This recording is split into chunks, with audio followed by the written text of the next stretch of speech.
హైదరాబాద్లో పలుచోట్ల వర్షం దంచుకొట్టింది. సికింద్రాబాద్, బేగంపేట, బోయిన్పల్లి, తిరుమలగిరి, అల్వాల్, బొల్లారం, ప్యాట్నీ, ప్యారడైజ్, మారేడుపల్లి ప్రాంతాల్లో వాన పడింది.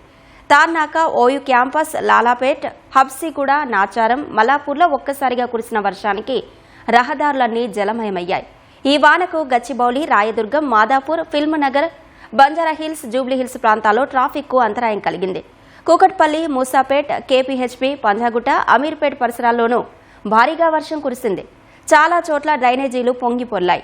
భారీ వర్షాల నేపథ్యంలో నగర వాసులకు సిపి సజ్జనర్ కీలక సూచనలు చేశారు. అత్యవసరమైతే తప్ప ప్రజలు ఇళ్ల నుంచి బయటకు రావద్దని ఎక్స్లో పేర్కొన్నారు. అనవసర ప్రయాణాలు మానుకోవాలని విజ్ఞప్తి చేశారు. ఓపెన్ మ్యాన్ హోల్స్, తెగిపడిన విద్యుత్ తీగల పట్ల జాగ్రత్తగా ఉండాలని వెల్లడించారు. అత్యవసర పరిస్థితుల్లో సాయం కోసం డయల్ 100కు సమాచారం ఇవ్వాలని ప్రజలను సజ్జనర్ కోరారు.